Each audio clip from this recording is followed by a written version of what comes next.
5. Senator Leyonhjelm. Thank you, Madam Deputy President. I rise to speak on the Fair Work Amendment Protecting Take-Home Pay Bill 2017.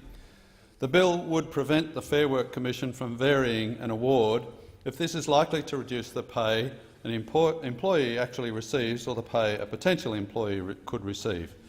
This would prevent the Fair Work Commission from ever reducing any award wage, penalty rate or casual loading. This would cost jobs. It is bad enough that we still have so much government wage setting, but this would make the job of the government's wage setter nigh on impossible. I oppose the bill, and I strongly suspect that Bob Hawke and Paul Keating also oppose this bill, because this bill is a betrayal of their legacy. Bob Hawke and Paul Keating spent years dismantling the idea that government sets your pay rate. They spent years dismantling the idea that wages should be the same across an industry. And they spent years dismantling the idea that if one wage goes up, all wages go up. Because of the efforts of Hawke and Keating, we saw fewer people have the government set their wage over the 1990s and 2000s.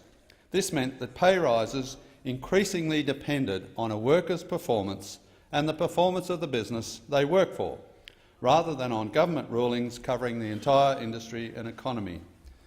But over the past decade, more and more people have had the government set their wages.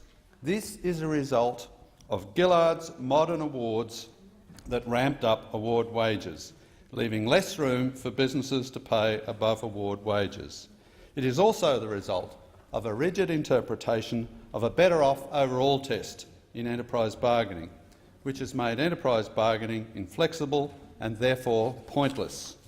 With this bill, Mr Shorten and Labor want to further repudiate enterprise bargaining and further impose government wage setting.